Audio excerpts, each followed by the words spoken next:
Tapos nag-gets nyo yung kahapon kong video.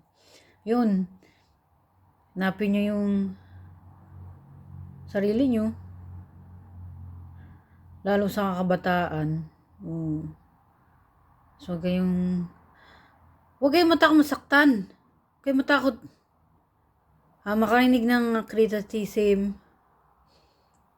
Mga tao kasi, naghanap yan sa'yo makukuyog kasi, alam mo na, hipokrito mga tao eh. Minsan mababaw lang na dahilan, kukuyogin ka na eh.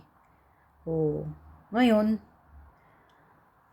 huwag kang matakot sa sa buhay.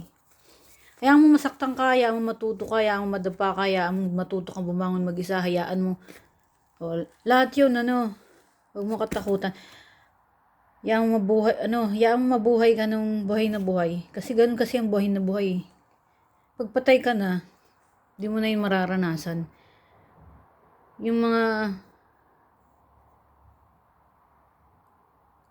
ngayong pahalagahan mo yung buhay natin, buhay mo. Kung matanda ka na, ganun din pahalagahan mo buhay mo. Lalo yung mga kabataan kasi sila yung mga marurupok ngayon. Huwag kayong matakot na Basta pipiliin nyo. Imbestigahan nyo muna. Tapos piliin nyo. Kasi karamihan ng tao manggagamit. Kuha lang sila ng kuha. Pag wala ka ng pakinabang, tatapon ka nila parang basura. Mas akala mo ikaw may problema, minsan hindi. Minsan naghahanap lang sila ng laruan. Naghahanap lang sila ng makukuyog. Basta mapaglalaroan, ganun. Actually, wala nang problema sa'yo.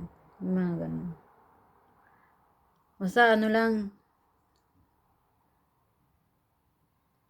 lahat nung nasaktan ka, etc. Yung mga nakasakit sa'yo, matuto ka rin, patawarin yung sarili mo, magpatawad sa iba. Kasi alam mo yung swerte, magaan yan pasok sa buhay mo eh. Kasi mga gumaganyan yung mga nangaapi, minsan babaw lang naman, pwede namang kalimutan na lang. Pero ayaw nila ganyan, huyog na agad. Mga ganong tao, yan, mabigat ang pasok ng swerte dyan. Mabigat. Sila rin naman magdadala niyan. Sabi nila walang karma. Ako naniniwala walang karma. Para sa akin ang karma konsensya eh. Para sa akin. Pero iba niwala sa karma. Pero ito ang pinaniwalaan ko. Pag puno ka ng galit, mamalasin ka. So kailangan mabuhay ng walang galit. So yung mga nakanakit sa'yo, etc. Sana hindi naman madali yan. Madali ko lang sabihin yan, patawarin, pero hindi naman madali yan. Alam ko naman. Kung magdasal ka sa Diyos, kasi sigad din naman ng yan. Magpapagaling sa'yo. Patulong ka kay God. Tapos manod ka kay Chester, kay Tio Brio, kay Alpha. Tsaka yung iba pang tingin mo kukunin mo yung makakabuti sa'yo. Masarap magpatawad. Masarap mabuhay. Ayun. Sana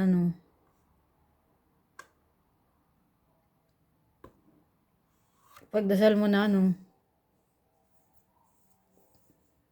mawala na yung galit mo sa puso, ganun. Yan? Saswertehin ka. Ang pasok ng swerte sa'yo, grabe. Maluwag. Tapos, pipili ka ng mga tao para yung peace of mind mo hindi maaagaw. Tsaka yung buhay na gusto mo. Huwag ka matakot sa challenge. So, yun lang mga boss. Ciao.